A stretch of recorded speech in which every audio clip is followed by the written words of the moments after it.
Welcome to Truman's Town Hall with your host, Matt Truman.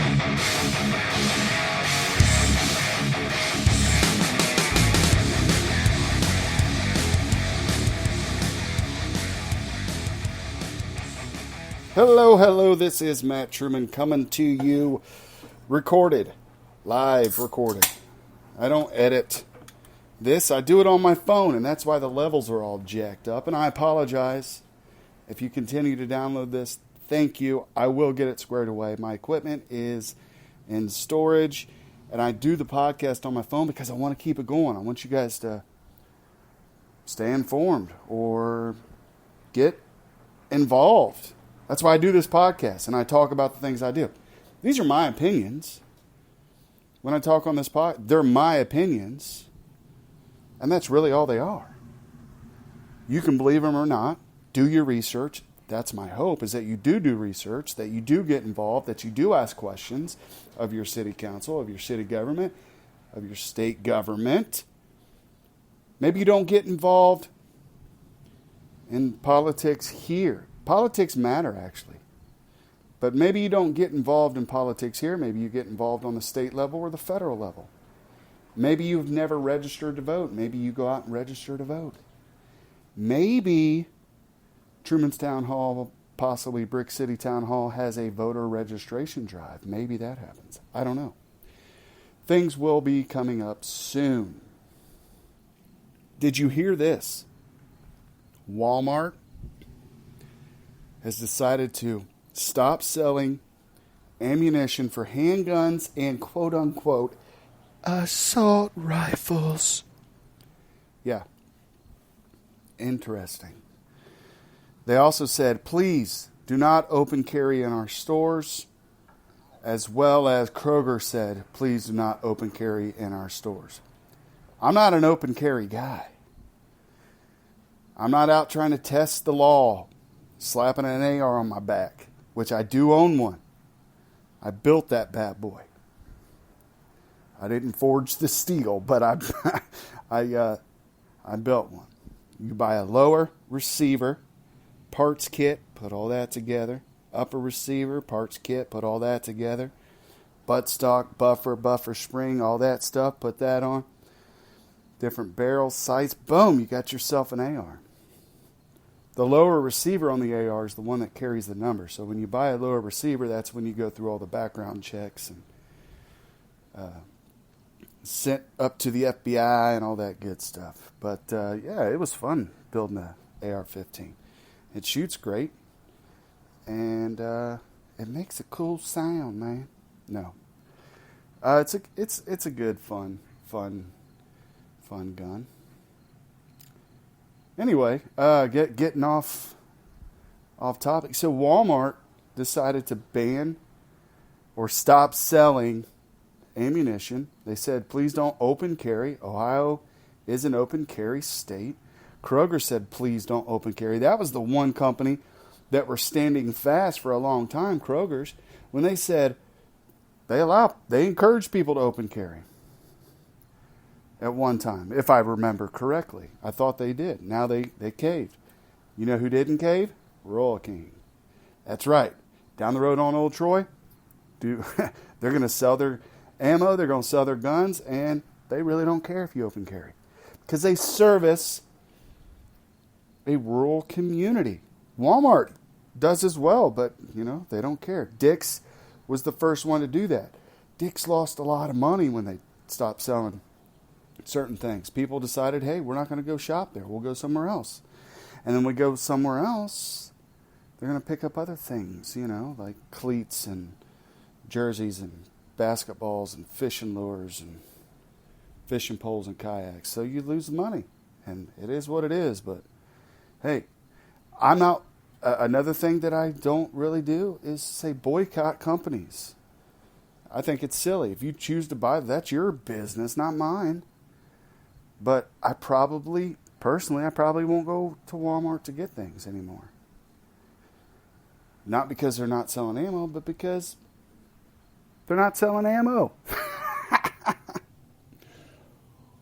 I'm drinking a cold beverage. Not a beer. It's like 11 o'clock in the morning. It's a pop, people. Let's see. So, yeah. So, you know, they're really coming down on our guns. And we'll talk about that here in a little while. Maybe not today, but here in the future. Governor Mike DeWine has a 17-point plan. You know they're going after those red flag laws. Now, look it up. Red flag laws. These background checks. All this stuff does not prevent mass shootings. All it does is prevent good citizens from protecting their self. Disagree with me if you want. I don't care. This is my opinion.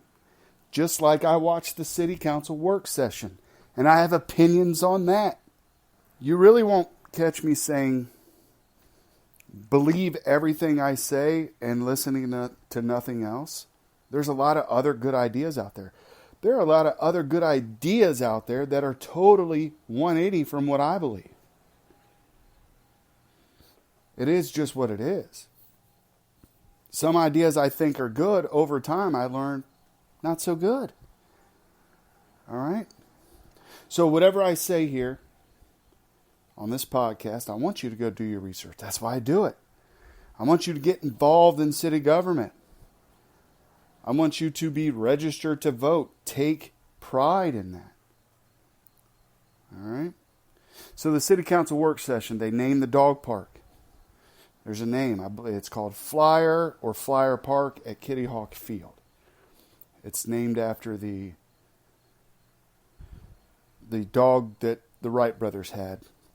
There's a children's book out there. It was talked about on the work session. So that was cool because I have a dog. Her name's Gemma. We adopted her from an adoption place out of Cincinnati called All Dogs Go to Heaven. And actually, the dog that we have, Gemma, came from West Virginia, and they ended up taking it in at All Dogs Go from Heaven. It's a Cincinnati-based rescue. We've had her for a few years, and she's not the dumbest dog, but she's not a very bright dog. The dog we had before was a very bright dog. It was an Australian Shepherd. I could take this sucker anywhere, and it would stay right on my side. Anywhere I would go, that dog would go. I'd run her up at Carriage Hill in the wintertime when nobody was out there and just let her herd me like a head of cattle or whatever. But that was a smart dog. This dog, you got to watch. She'll bolt right out the front door, and then she's gone. So, but I don't know. I tried to train her. I think we got her a little too old, and she's just stuck in her ways. Can't teach old dog new tricks. But if anybody has any tips, if I can train her from here on out, she's about 5 years old, to be off leash dog, I would love to know that. I've tried. Anyway, dog park. You know what else was on the agenda? Complaints. City council complaints. Now, got a lot of mixed emotions on this thing. And I don't know really where to go. I think we're going to have to continue to pay attention to this. This is a big deal. Anytime they start messing with the rules of charter, that's another reason to perk your ears up and go, why is that? Why do we need to mess with the rules of charter? Just complaints. They spent $1,000 on a complaint for research, perhaps attorney fees and things like that for the city attorney. Okay. It is, I believe it was the mayor that mentioned that it was, it's $1,000, but it is $1,000. Well, he's right. $1,000 of your taxpayer dollars being spent on complaints. What's that all about? Well, we don't know because they didn't say anything. So now we got to do a public records request to figure out what's up unless they tell us. Don't the citizens of Huber Heights have a right to know why they're going to be changing rules and what helped spur that? I don't know. Frivolous lawsuits, frivolous complaints, things like that. Okay. At one point they said there were multiple complaints and then it was one complaint after March since the rules of council have changed. So which is it? I mean, these are all questions I'm left with. I don't know if you're left with the same, or, who's making so many complaints? I know the city manager made a complaint, didn't make a complaint against Glenn Otto talking at zoning without going through him, and that fiasco came about. How much money did that cost? Wow. I don't think we heard about that, did we? We didn't hear how much money that cost the city to look at all the rules and things. Maybe we need to know how much that cost. Because if $1,000 is something, and it is, so is whatever that costs to do that. I mean, these are just thoughts that I'm having here. All right? So, a couple of things that I learned. How about this? How about I play that portion of discussion? It's like 20 minutes long. All right? So, bear with me. And then we'll come back and we'll talk about it. Or maybe we'll talk about it in between. I don't know. Maybe. So, let's do that real quick. To the Citizens Water and Sewer Advisory Board. Was item 3K, which is complaint procedures regarding the rules of council. Mr. Morgan had requested this item to be on our agenda for this evening, and based on some of his discussion with me, I agreed that we should at least have a discussion around this. So, Mr. Morgan, I would defer to you to explain, if you would, kind of the purpose, and we can have a discussion around that. Thank you, Mayor. I'll try to be brief. When I came back to council, one of my hopes was to be a part of a council that was focused on growth and things that really mattered for our community. I think it's necessary for this council to have a complaint procedure. I think it's important that residents be able to file complaints, or anybody for that matter, to be able to file a complaint and get their issue heard. But it's also come to my attention that we have complainants who will file complaints that become large distractions. I think the last complaint that I'm aware of took almost $1,000 of city attorney or staff time. And I think it's just a massive distraction for staff and council.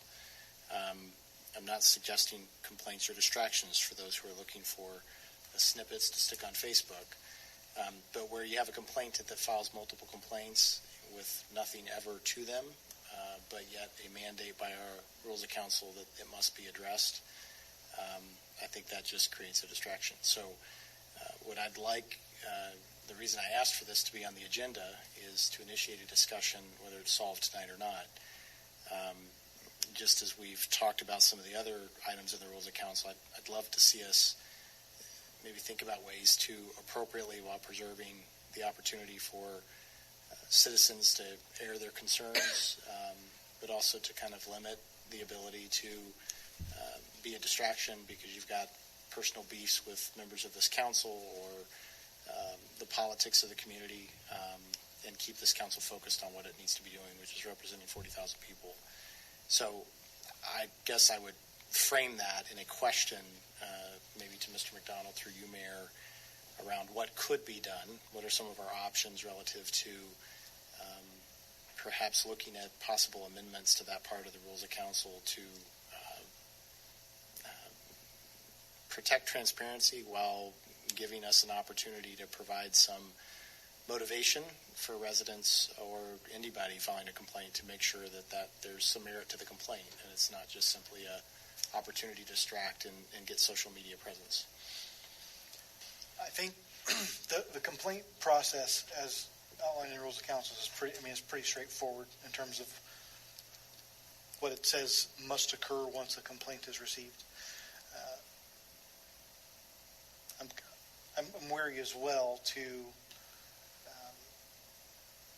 mess with that, only because I don't want to give the impression, as you stated, that we're trying to hide any transparency. I think all complaints, at least at the surface, need to be looked at. I would never not look at a complaint, read it, see what it's about.